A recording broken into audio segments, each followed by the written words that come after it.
Hello and good evening, friends, and welcome to another edition of TXN Sports World NFL Thursday Conference Championship Edition. I am your host, Anthony Florio, joined by good old MF Michael Fletcher, as always, and we are awaiting the presence of the phenom Michael Bullock. If Bullock comes in, we'll catch him up on what he missed. If not, then we'll hopefully have him back with us tomorrow night for the Cerebral Smack Talk. Conference Championship weekend. We are down to the Final Four in the NFL.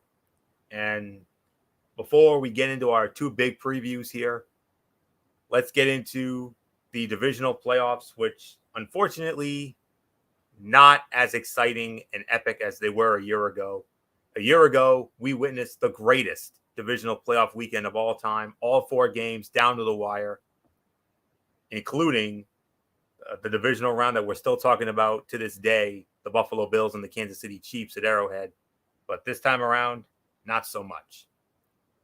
It started with the Jacksonville Jaguars squaring off against the Kansas City Chiefs, and the Kansas City Chiefs defeated the Jacksonville Jaguars by a score of 27-20.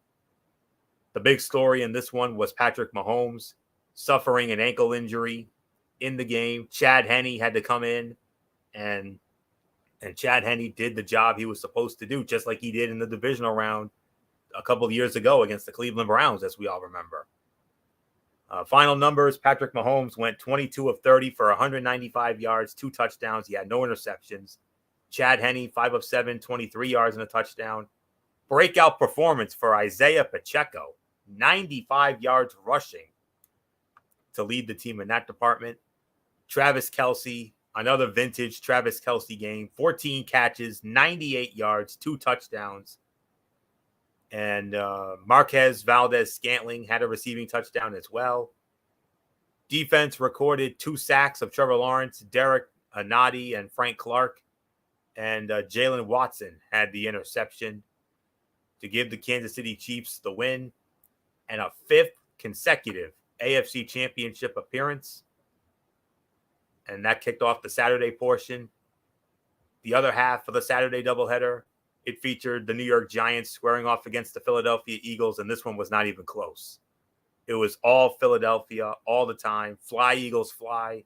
They defeat the New York Giants. They bull rush them 38-7, the final in that one. As the Philadelphia Eagles, Jalen Hurts, 16 of 24, 154 yards, 2 touchdowns, no interceptions. Kenneth Gainwell, 112 yards rushing and a touchdown. Miles Sanders added 90 yards of his own. Jalen Hurts had a rushing touchdown as well as Boston Scott. Devontae Smith, 61 yards receiving and a touchdown. Dallas Goedert, 58 yards receiving and a touchdown. A.J. Brown, only 22 yards on 3 catches. Very interesting. Defense. Oh, boy, the defense. My goodness. Oof. They came to play, and then some.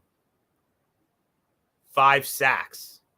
Josh Sweat had 1.5 sacks. Hassan Reddick had 1.5 sacks. Fletcher Cox had a sack. Brandon Graham had a sack. James Bradbury had an interception of Daniel Jones. They didn't even have to punt. And if you don't have to punt, if the punter doesn't make the stat sheet, you know you're doing something right.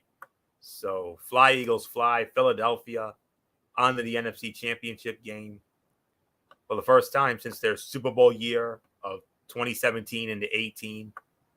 And then we move on to the Sunday portion of action. And Bills Mafia, unfortunately, for the second year in a row in the divisional round, our dreams of that elusive Super Bowl died again. As your Buffalo Bills were humiliated, embarrassed, and manhandled, and basically ran out of their own stadium by the Cincinnati Bengals. Cincinnati winning the game by a score of 27-10. Joe Burrow, 23 of 36, 242 yards, 2 touchdowns, no interceptions. Joe Mixon, 105 yards rushing and a touchdown. Jamar Chase, a receiving touchdown to go with 61 yards receiving. Hayden Hurst, huge game for him, 59 yards and a touchdown for him. The defense frustrated and made life miserable for Josh Allen and company. Von Bell had a sack. Cam Taylor, Britt had an interception. And They only had to punt twice in this game, and they frustrated Josh Allen. Yes, Josh Allen had a rushing touchdown, but that was really all there was. I mean, Allen had a solid game, 25 of 42, 264, but he did throw an interception. He had no touchdowns. Dawson Knox was the leading receiver with 65 yards. And Matt Milano had a sack of Joe Burrow, but that was basically all they had to do. And I mean, man alive. Just an all-around 5-star performance by the Cincinnati Bengals, as good old MF Michael Fletcher predicted on this program 1 week ago. And I know MF's is probably gonna tell us I told you so. And I know he'll say it in a nicer way when we get to him, when I give it to him in just a little bit. But man, bitter pill to swallow as a Buffalo Bills fan. Going into the season, I honestly thought this was going to be our year. I really did, especially after getting Von Miller. But Von Miller was injured on Thanksgiving, as we all recall, against the Detroit Lions. But that's not just one of the reasons why. Go back to that Minnesota game. If Buffalo had closed that game out as they should have and were supposed to, instead of snatching defeat from the jaws of victory in that game, I think we'd be talking about them in the championship game this week. I think we would have, because they would have been the number 1 seed had they won that game. So, but, it is what it is. I'm still proud of my team, and, it's not goodbye. It's just see you later. And trust me, they're going to be in that conversation again next year. I really do. So just wanted to get that off my chest quickly. And then we closed out divisional weekend with a renewal of one of the greatest playoff rivalries of all time, the Dallas Cowboys and the San Francisco 49ers. And it was the San Francisco 49ers defeating the Dallas Cowboys in an ugly game, 19-12. Brock Purdy, no touchdowns. He also didn't have any interceptions. He went a respectable 19 of 29 for 214 yards. Elijah Mitchell led the team with 51 yards rushing. Christian McCaffrey, a rushing touchdown, 35 yards. George Kittle, 95 yards receiving. Deebo Samuel had 45 yards receiving. Defense recorded only 1 sack. Samson Ebukam had the sack, but they did have 2 interceptions. Fred Warner and Diamador Lenoir. He had the other interception of Dak Prescott. Dak Prescott threw 2 interceptions, 23 of 37, 206 yards and a touchdown. Ezekiel Elliott, only 26 yards rushing to lead the team. CeeDee Lamb had a nice game, though, 117 yards receiving. Dalton Schultz had another receiving touchdown.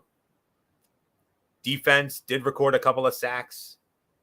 Odizugwa and DeMarcus Lawrence, but it was not to be, as the San Francisco 49ers hold on and defeat the Dallas Cowboys 19-12 and advance into the NFC Championship game for the second year in a row.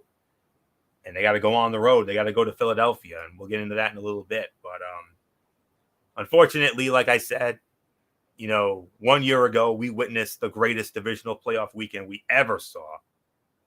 And this time around, last year was a banger. This year, unfortunately, a whimper, especially the Buffalo game. So that's all there is really for me to say on this. So good old Michael Fletcher, come on in. Divisional weekend, 1 year ago, banger, greatest of all time. This year, yeah, not so much. Couple of duds in there. And so MF, when it comes to divisional weekend on your end, as from what you saw, I mean, your thoughts on what we saw in this divisional weekend, and I already know what you have in store for us when it comes to our game, which was the Cincinnati Buffalo game. We were expecting a 5-star classic. Unfortunately, not so much. Cincinnati, 5-star performance. Buffalo, absolute dud. But your thoughts overall on divisional weekend? Yeah, all right. So let's go one by one. Let's break it down. First off, Kansas City versus Jacksonville. Kansas City should have ran this game out of there. Jacksonville at the very beginning had no business to be where they were in that situation. Um, Obviously, the injury to Patrick Mahomes definitely affected the team, and you could tell they were struggling, especially later in the game. Um, when they brought in Chad Henne, Henne did an incredible job. That 98-yard drive to get the touchdown, that kind of settled everything down for Kansas City fans because at that point when Mahomes got hurt, you could sense, this is not good. And there was an opening for Jacksonville to pull the upset. There was an opening there. But the 98-yard drive was a huge touchdown for Kansas City. It kind of settled everybody down. And then it was a little bit of a back and forth. But all in all, Kansas City just was the better team. Mahomes definitely not at 100%. You could tell he wasn't at 100%.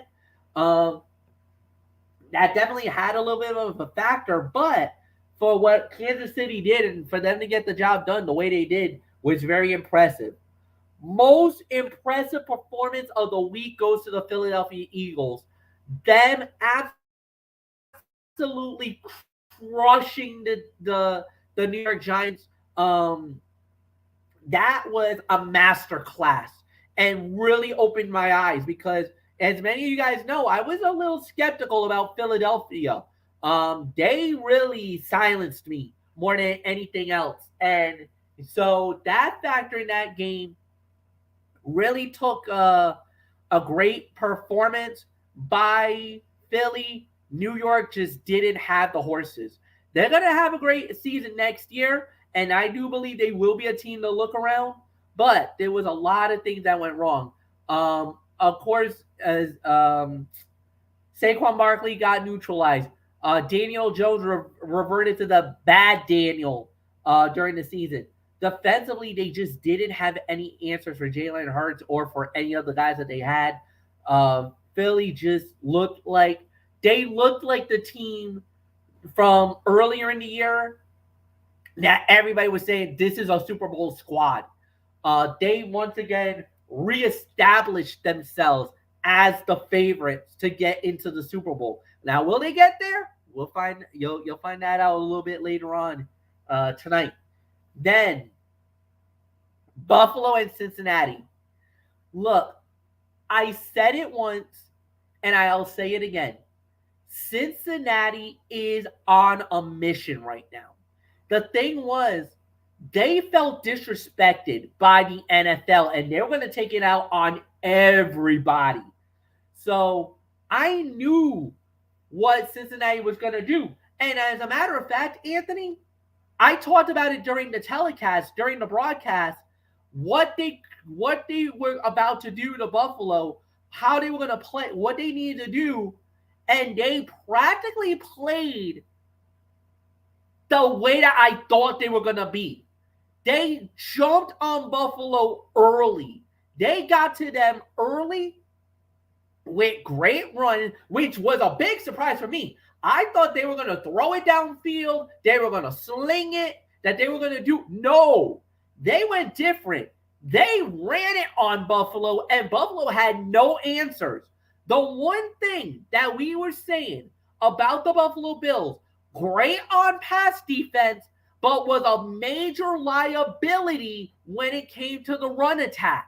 You could run it on Buffalo. Buffalo was exposed many times about their run defense. And yes, they might have been top 10, but there was moments where if you get into those gaps, especially running them on the outside, there's not much opportunities there. And what they did, what Cincinnati did, was they ran a little bit of bully ball. They bullied Buffalo by shifting guys, stunting guys, using odd and different looks on offense. They won this game. And then Of course, a lot of people are talking about, what is it about J17? I'm going to say this, and don't take this as a knock. Please, don't take this as a knock, Bills fans. He is, without a doubt, probably one of the best regular season quarterbacks in it. But when you get to the level of a Cincinnati, of a Kansas City, one of the elite squads in the AFC, he's good, but he's not there yet. He needs another receiver. And let me tell you, the Stephon Diggs thing, that little temper tantrum that he had on the sideline, that's not going to do him any favors. That actually is going to lose a lot of credos to the Bills Mafia. That's not going to help him. Yes, the Von Miller injury did affect, but there was more than just Von Miller. You had a little bit of a weakened secondary and everything else, and there was a lot of injuries that did occur. Trust me, Buffalo is without a doubt the best team in the AFC East. I don't care what anybody says. I don't care what anybody thinks. Buffalo will be back, and they will be back in that conversation. But in order to beat the Kansas Cities, the Cincinnati's of the NFL, they're going to need a little bit of some help. Now, could that be offensive line? Could that be, whatever, offense or defense, whatever? They're going to need a little help there. If they want to take that next step to be in that elite level in the AFC, they're going to need a little bit of help. Maybe a player or two, and then you just got to hope and pray that all your guys are healthy. Because, like you said, if Von Miller was still there, maybe we'd be talking about a whole different story.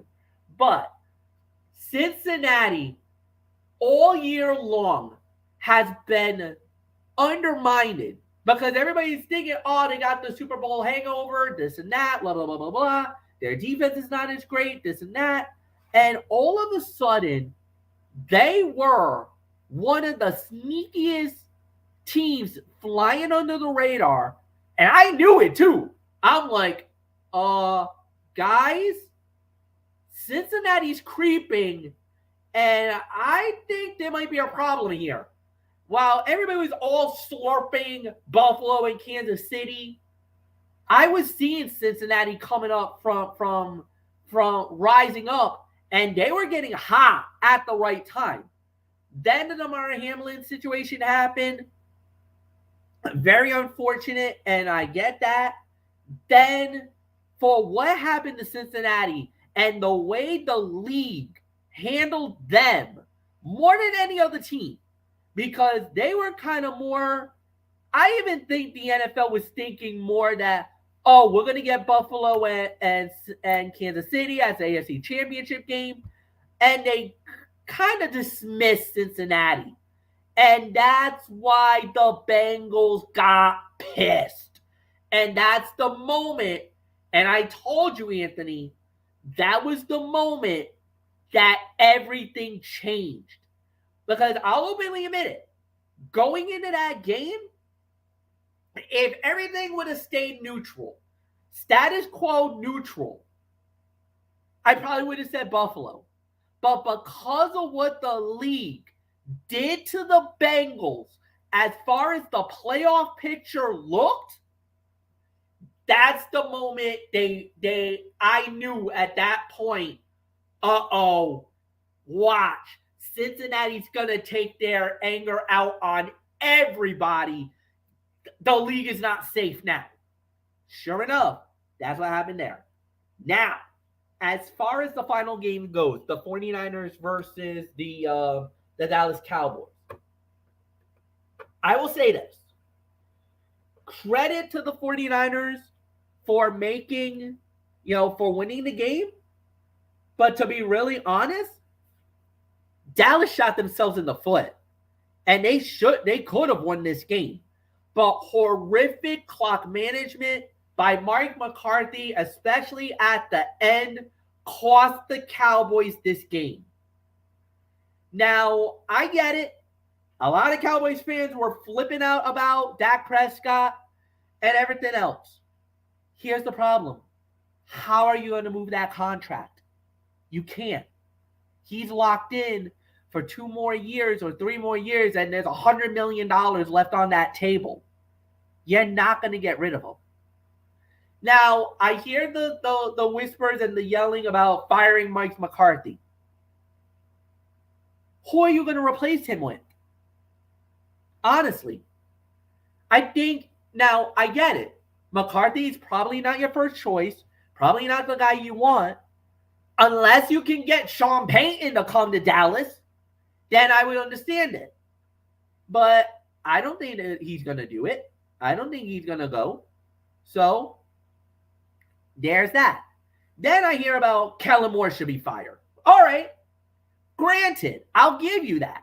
Kellen Moore's play calling was bad. Kellen Moore's play calling was questionable at best.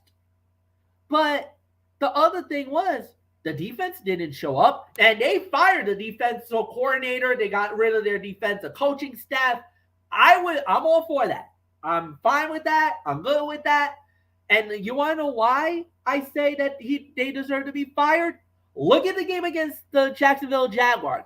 Look at the game against the Washington Commanders. And you tell me if anybody's head sure have rolled for that. So I get it. No doubt about it. And all I hear is that Dallas is always a Super Bowl squad. And that they have one of the best defenses and everything else. All right, well, here's the thing. Dak Prescott, maybe not an elite quarterback. Ezekiel Elliott, past his prime. He's not the number one guy anymore. It's Tony Pollard, who's now the guy in Dallas. You don't have a number one receiver. I'm sorry, CeeDee Lamb is not a number one receiver in the Dallas Cowboys. He is not a Michael Irvin. He is not a Terrell Owens. Those guys were leaders. Those guys demanded the football and commanded it with integrity and everything else. The one mistake that Dallas did, and I'm going to openly admit it, was the minute they got rid of Amari Cooper. When he went out the door, you had no number one receiver. You thought CeeDee Lamb was the guy. He is not the guy. Let's be real honest. And let's also be honest. That was not the best 49er performance either. Brock Purdy, I'll openly admit it. Ever since he took over as starter for the team, this was probably his worst performance. And he cannot do that against Philadelphia on Sunday, or else the Niners are going to get smoked. Christian McCaffrey was all right. George Kittle, pretty well. Debo and Ayuk were pretty good as well. They had good performances. They need to up their game. Defensively, that was as good of a performance from the 49ers we've seen all year long. Bosa was a beast. The secondary looked amazing as well. This is what we expected from the 49ers all season long. Even though this was not a perfect performance, this was as good as you're going to get. And whenever it's Dallas versus San Fran, you know it's always going to be a dogfight. We always knew it was going to be close. It was going to be tight. It was going to be amazing. It was going to be whatever. This was a pretty good game. It wasn't the best, but it was good. It was exciting down to the wire. Kansas City and Dallas and the Kansas City, Jacksonville, Dallas, and the 49ers all kind of lived up to the hype for the most part, but it wasn't that great. Philly, absolute whitewash. That was a wipeout. No doubts about it. Buffalo versus Cincy had the makings of being a really good game until the second half. And then Cincinnati just said, enough is enough. It's time to put you boys to bed. And they did. So that's how my divisional weekend broke down. Michael Bullock, welcome to the party, man. You didn't miss anything, man. We were just recapping the divisional round. So, brother, it is yours. Yeah, I mean, definitely a lot certainly came away for me on this this divisional weekend. I mean, the first game with Kansas City and Jacksonville, I mean, everybody was thinking that this game was going to be sort of a blowout, but it turned out to be much closer than expected. I mean, credit Jacksonville. I mean, they hung in there, and but the real big story out of this game was Patrick Mahomes.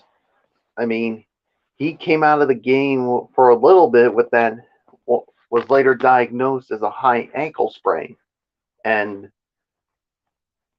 you could just see how much it affected his mobility. I mean, he wasn't the same Patrick Mahomes that we've come to know. And yeah, I mean, Kansas City, they won it, but now the big question is, as they head into this AFC Championship game, how is Patrick Mahomes' ankle going to be come game day? He says he's going to play, but how effective will he be? So that's going to be the big question for me. And then, of course, the next game with the Giants and the Eagles. I mean, and like you said, I mean, Daniel Jones came back to earth as the man that he was for all this, and Philadelphia showed why they are the number one seed, and yeah, and I mean, Jalen Hurts, I thought had a really good game here, and yeah, I mean, Philadelphia did their part, and now because of this victory, they're going to be hosting the NFC Championship game for the first time since the 2017 season, and we all know what happened that season.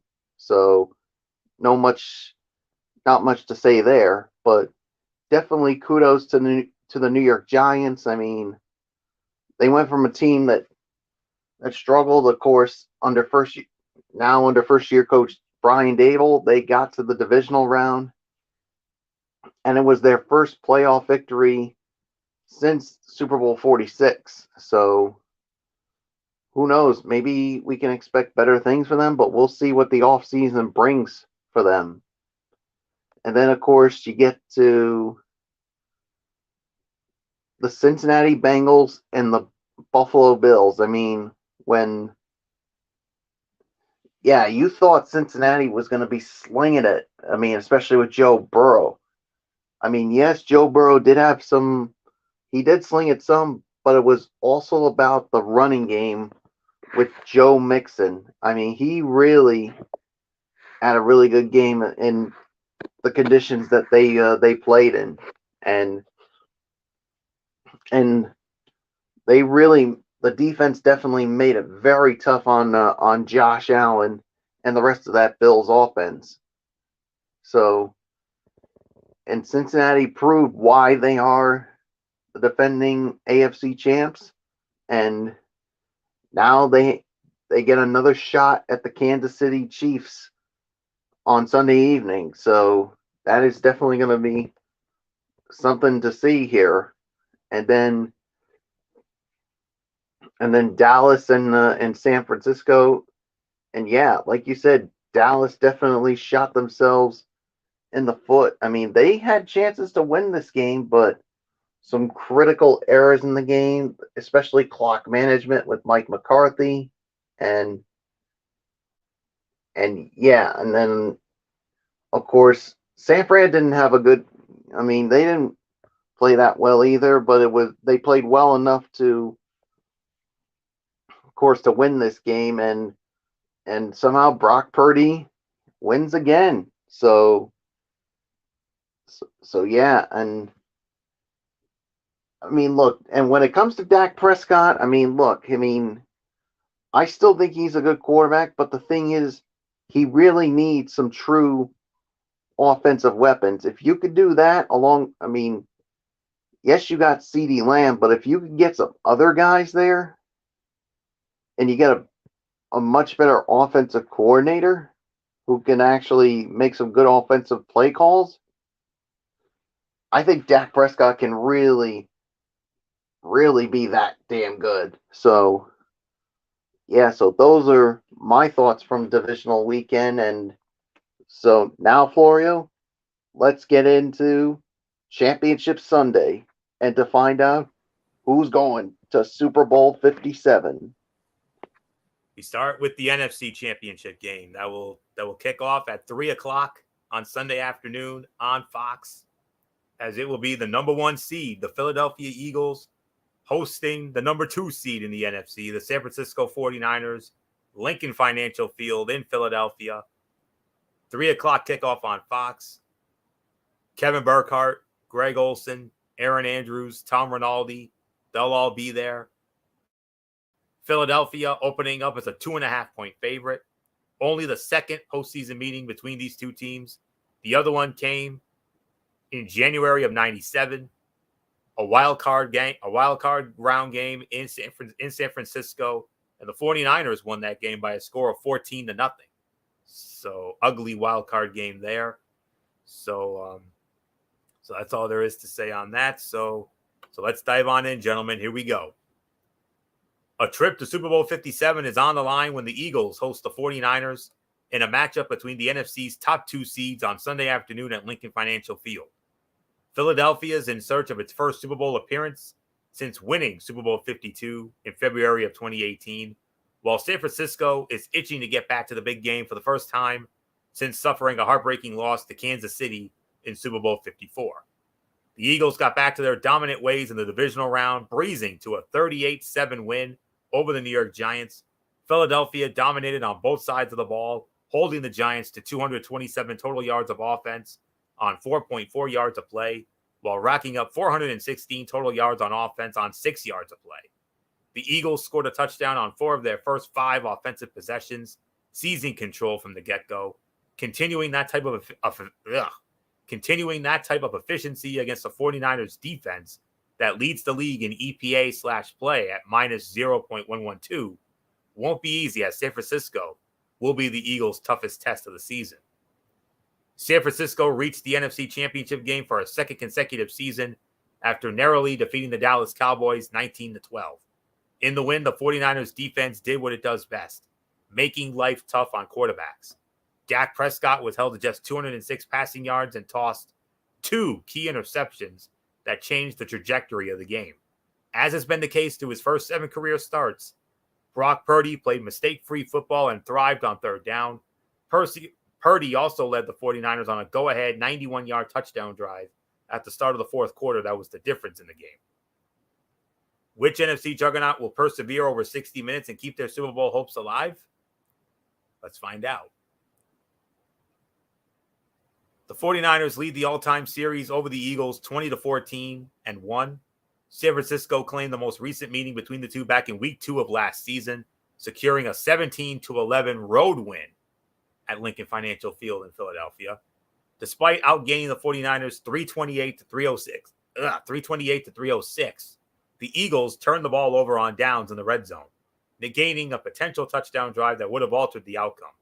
Sunday marks just the second time these franchises will meet in the playoffs, with their lone matchup coming back in the 1996 wildcard round, a 14-0 win for the 49ers.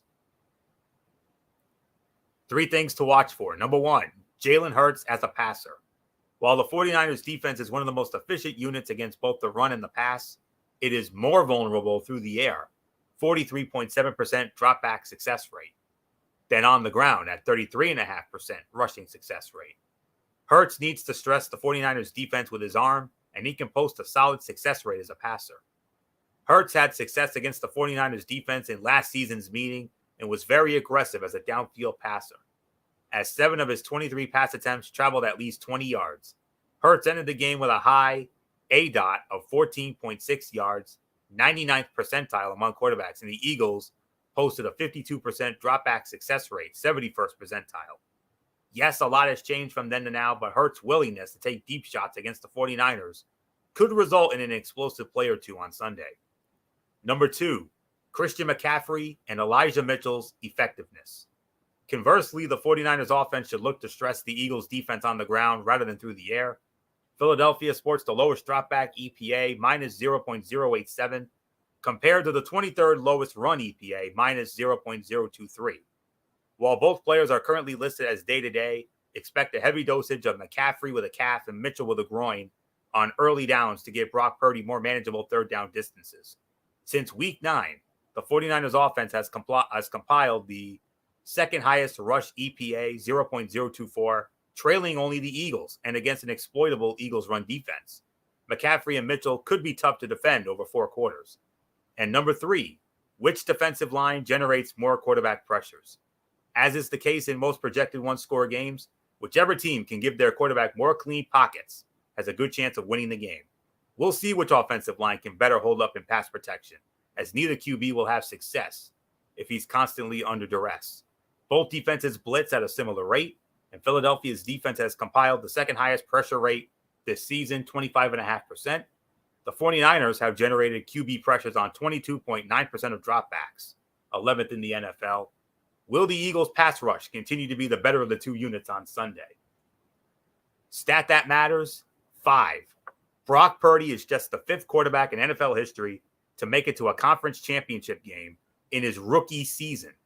The first since Mark Sanchez took the New York Jets to the AFC championship game in the 2009 season against Indianapolis.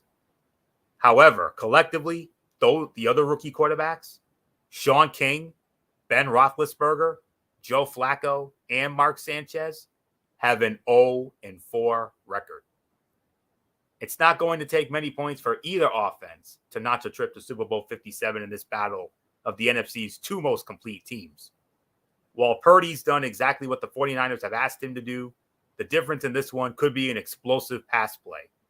And Hurts' willingness to take shots gives the Eagles the upper hand in that category. San Francisco's likely going to have to manufacture long, multi-play drives as the Eagles, in my opinion, and I believe, do just enough to grind out a home win.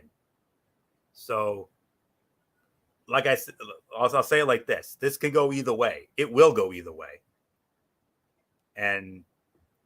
But because of this game being in Philadelphia, I just got this feeling about the Eagles, and especially after what they did against the Giants and after how shaky the Niners looked against Dallas, I got to go with the Philadelphia Eagles in this one. Close game, but I'm going to say the Philadelphia Eagles defeat the San Francisco 49ers 23-20.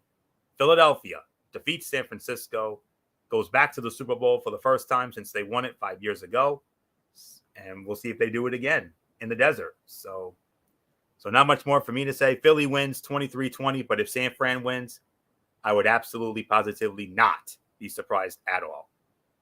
So there isn't much more to say. MF, come on in. NFC Championship game, the top 2 teams in the NFC, San Fran, Philly in the Yellow Elf. Will the Niners strike gold, or will it be fly, Eagles, fly to the desert in Super Bowl 57? Well, we'll have to wait and see how it plays out. But I'll say one thing for sure. This is going to be a very interesting matchup. The Niners, I think, is definitely going to have a really good advantage because offensively, they got so many weapons, but so does the Eagles. Defensively is where the problems are going to lie. Jalen Hurts, I think, is meant for the moment where I don't know if Brock Purdy is ready for this. Even though I want to say going in, I had San Fran winning this, but after what the Eagles did and the performance they laid down, especially at home, I just don't see it, guys. I don't see it. I going into this whole week, I was thinking San Fran. I'm changing my pick. I'm going with Philadelphia. I think the Philadelphia Eagles wins the NFC, and I do believe they'll they'll go all the way to the Super Bowl. 31-17 is my final score. The Philadelphia Eagles are going back to the Super Bowl. Michael Bullock, I give it to you.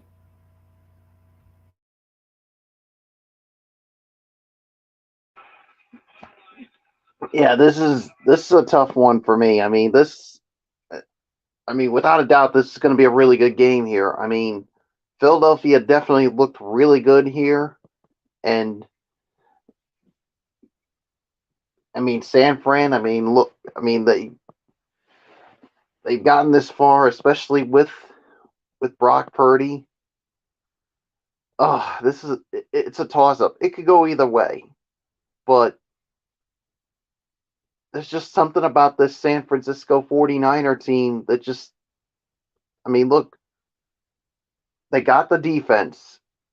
I mean, and if Brock Purdy can just continue doing what he does, especially with the weapons he has, and Christian McCaffrey, Devo Samuel, George Kittle,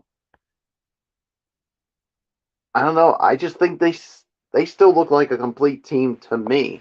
So, Fletch, you're gonna love what I'm about to do here. I am lone wolfing it.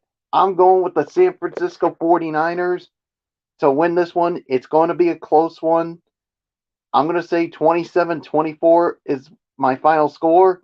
And all right, here it goes. Oh!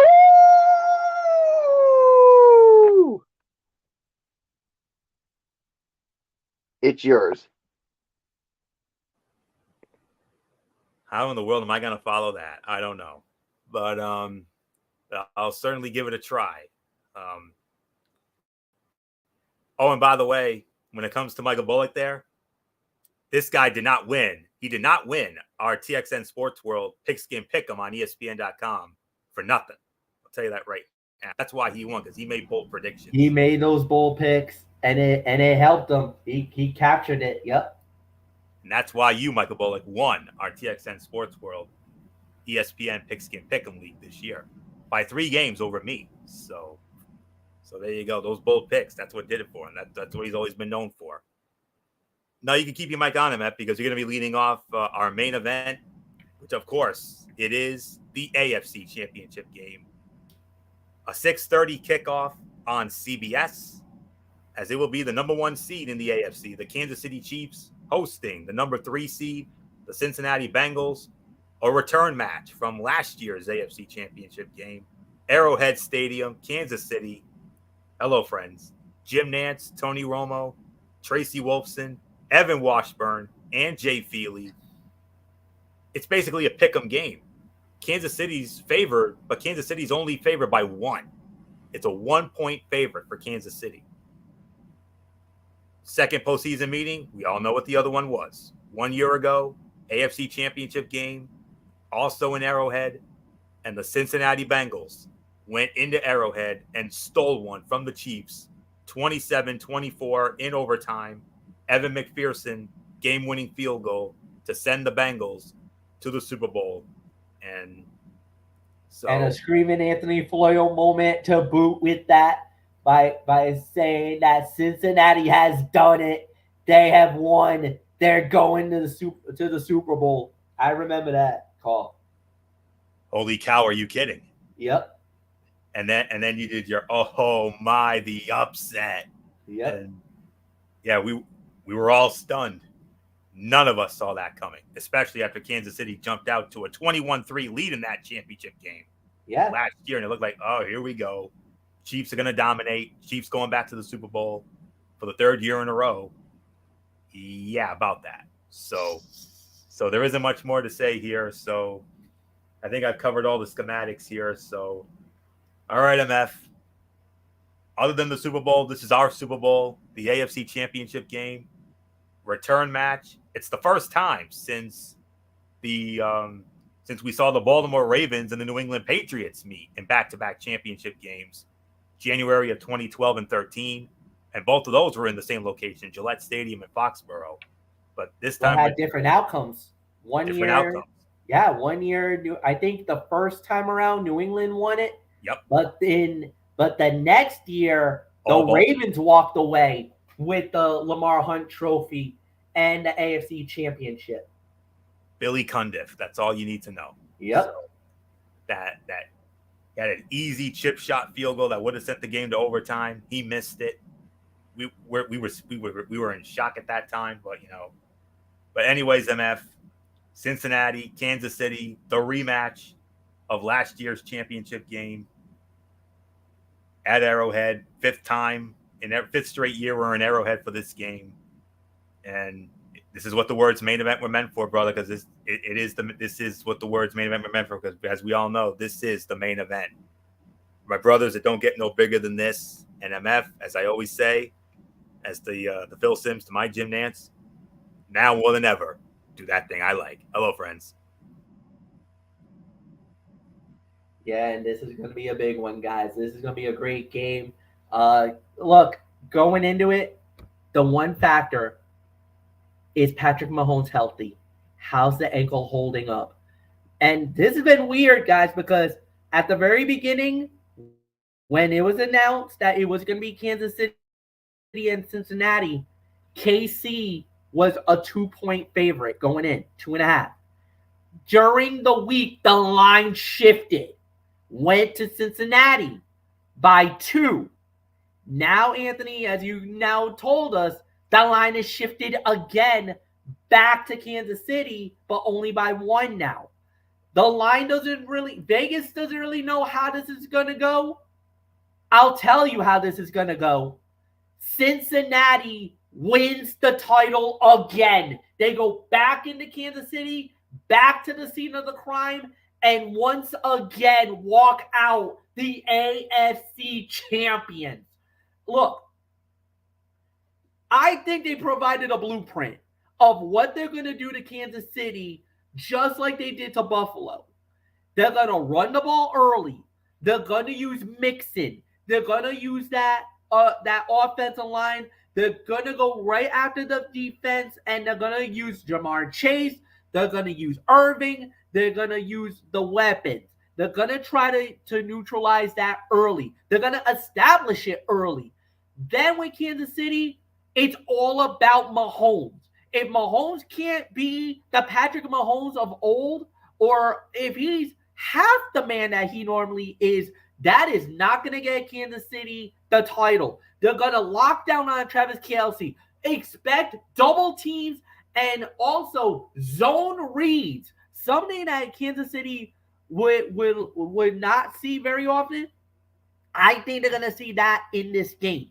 I do believe that they're going to try to neutralize and force Kansas City to use their other weapons. That is where the line is going to be drawn here, and that's where you're going to find the trouble spots. If you're Kansas City, if Mahomes is near 100%, Kansas City will have a fighting chance. I don't think this is going to be enough for them to get over the hump. I think they're going to be a gallant effort, but they're going to fall short. 34-28, Cincinnati, once again, the AFC champions. They're going back to the Super Bowl for the second straight year. Michael Bullock, it is all yours, my friend. I got the Bengals. They made me a believer the way they beat Buffalo. I think they finished the job. They're going back to the Super Bowl. They're going to Super Bowl 57 with the Lamar Hunt Trophy as the representatives of the American Football Conference.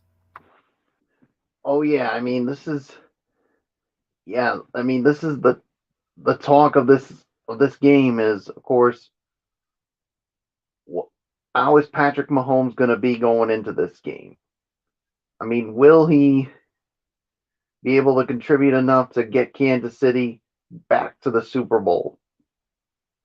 But I'm telling you, either way, it's going to be no easy task, because Cincinnati is showing the whole world why they are the defending conference champs, and they're determined to get back to the Super Bowl and finish the job this time.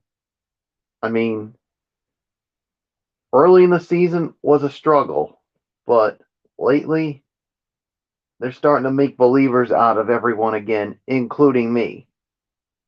And this is going to be tough, but whether Patrick Mahomes is healthy or not, it's going to make no difference, because Cincinnati, they have owned Kansas City starting with last season, and of course in the last time they met, and I see that streak continuing. I'm going to go with the Cincinnati Bengals to once again win the AFC Championship and head back to the Super Bowl by that score of 34-28. It is yours, Florio. All right. So much has happened. So much has happened in the AFC since the 2022 NFL season kicked off over 4 months ago. But now, just like last season, only the Chiefs and Bengals remain to battle for the conference championship. Some things have changed over the last 12 months, but one thing has proved to be a constant. Patrick Mahomes and Joe Burrow are the best quarterbacks in football. Whether walking, limping, or hop, skip, jumping, Mahomes was not to be denied a victory at the finish line of last week's divisional tilt. Jacksonville's defense clearly got some good shots on the former MVP, including a high ankle sprain that took him off the field for a stretch that must have felt harrowing for the Arrowhead faithful. After backup Chad Henne led Kansas City to a 98-yard touchdown drive, Mahomes came back in the second half, and Travis Kelce, 14 catches, 98 yards, and 2 touchdowns, along with Isaiah Pacheco, helped them slay Trevor Lawrence and the impressive young Jags 27-20. For the Bengals, a second consecutive AFC title berth never seemed to be in doubt. Sure, they were a little salty about not playing on a neutral field, but in the end, it was Burrow and company that looked as though they had home field advantage in Buffalo. They scored 2 quick touchdowns and stifled Josh Allen and the Bills the rest of the way, ultimately winning 27-10 in a game that realistically for me felt more like 35-3, honestly. There are so many similar storylines in this one beyond just the elite quarterbacks. Each squad also has pop up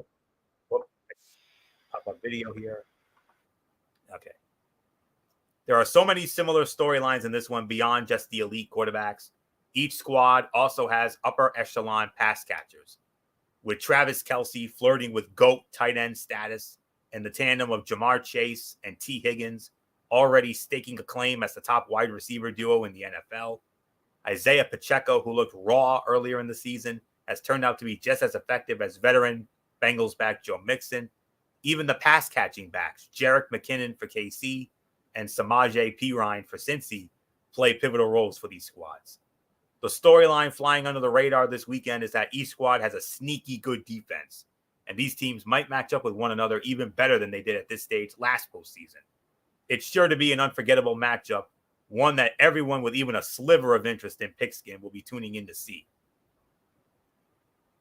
After opening as 2.5-point favorites, the Chiefs now find themselves as only a 1-point favorite.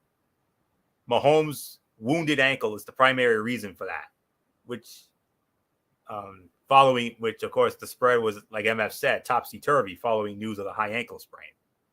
The first time odds makers listed Mahomes as a home underdog was earlier this season against the Bills, who got slayed by Burrow and his boys last week in Orchard Park.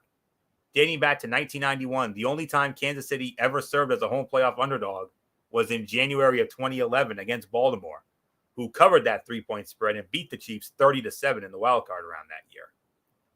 These squads have matched up 32 times in NFL history, with Cincinnati holding a narrow all-time lead 18-14.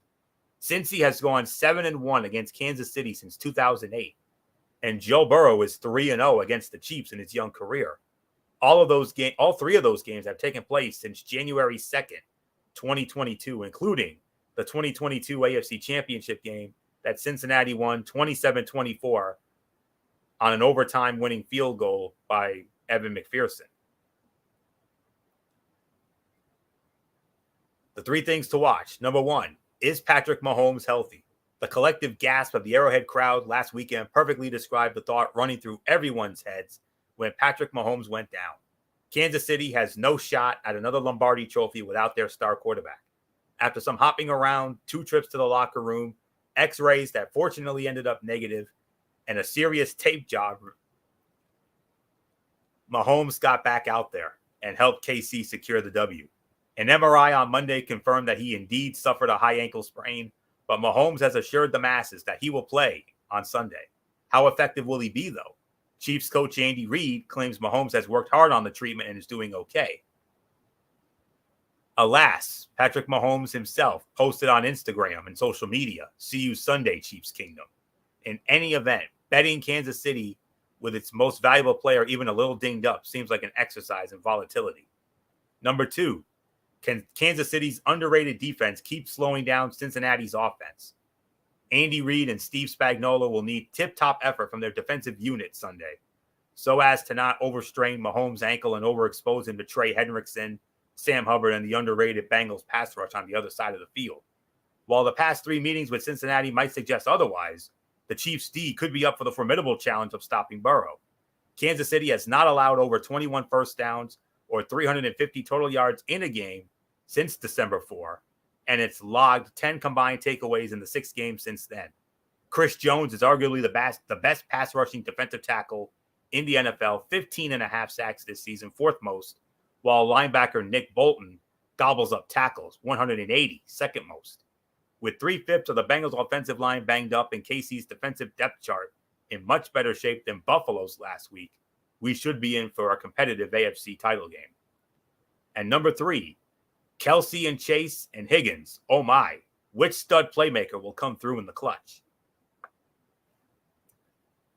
There was a great prop bet last week. Travis Kelsey anytime TD minus 145 because the stud tight end always seems to shine brightest in the biggest games. Jamar Chase and T. Higgins are similarly clutch for Cincinnati, forming arguably the best 1-2 receiving punch in the NFL. So who will steal the show this Sunday night and help their respective quarterbacks to the Super Bowl, clinching victory? Right now, my preliminary bet is on Kelsey, who caught 10 of 11 targets for 95 yards and a touchdown when these squads met in the AFC Championship game last year. Chase could just as easily go off too. The 2021 Rookie of the Year caught 7 of 8 passes for 97 yards when these squads met earlier this season. No matter what happens, it's safe to expect a bit of a shootout. Stat that matters, 28. That's how many points Cincinnati has averaged across its last 5 road games, despite playing solid defenses like Buffalo, New England, and Tampa Bay. The Bengals averaged 375 total yards over those 5 road victories. Kansas City allowed an average of 378 total yards a game over its 3 losses this season, compared to 318 allowed yards per game across its 14 wins. End of the day, as I think about it, again, it can go either way. It really can. Joe Burrow is on point and is the healthier of the 2 quarterbacks. His track record against the Chiefs is not a fluke. He likes playing against and picking apart Steve Spagnuolo's defense, scheming, and its personnel. Patrick Mahomes can counter well, but he won't get as much help from the running game and wide receivers. Joe Burrow and the Cincinnati Bengals get their second straight shot to get the Lombardi, and I got the Cincinnati Bengals winning the AFC Championship game as well. My final score, 27-24. I'm going with the same score from last year. I don't know if it'll go to overtime or not, but I do have Cincinnati winning the AFC Championship once again, 27-24. And with that will put the bow on this conference championship edition of TXN Sports World NFL Thursday. We want to thank you all so very much for tuning in. We'll be back with you tomorrow night, 11 p.m., immediately following AEW Rampage over on MF's channel, Braves Fan 95, for a very special edition of the Cerebral Smack Talk. Yes, we'll be, reviewing Friday Night SmackDown's Go Home show, as well as AEW Rampage, as we always do. But, very special caveat. We're going to be previewing the first major wrestling event of 2023, the 36th annual WWE Royal Rumble. Complete preview of that tomorrow night. MF, any word on when the recap show of that will be yet, or we'll probably have to meet behind. We'll probably have to have a behind the scenes about that in a little bit. But there will be a recap show at some point. Monday night, of course. So we sort out all the fallout with Ridiculously Raw, the Raw fallout from the Royal Rumble, my Tony's take on Impact Wrestling, and NXT Level Up. Wednesday Night Madness with MF, Race Fan 95 once again.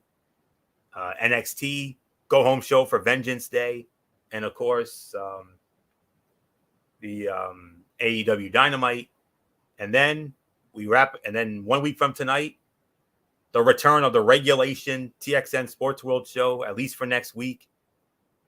We will talk about the 2023 Baseball Hall of Fame class that was announced. And we will also have we will also preview the NHL All-Star festivities next weekend, the skills competition, and then the All-Star game itself. The NBA All-Star rosters were announced. And then in the main event, we'll recap the NFC and AFC championship games, and we will have an early thought on the matchup that is Super Bowl 57. So that's it. So until tomorrow night for the Cerebral Smack Talk over on MF channel Braceway 95, this is Anthony Florio here for good old MF Michael Fletcher, for Michael Bullock, and in spirit, of course, always and forever, the First Lady Dee Dee Woodson. You know the routine, everybody. Thumbs up. Talk to you later. Yeah. Throw it up Fortune Forest style. Bye for now, my friends. God bless. Be good to each other. Have a blessed Friday. And until tomorrow night for the Cerebral Smack Talk, you've been watching the Conference Championship edition of TXN Sports World NFL Thursday, right here on the Tone 25 on YouTube and StreamYard.com. For everybody who's been a part of this one, for now, Anthony Florio, so long. Bye, everybody. Bye.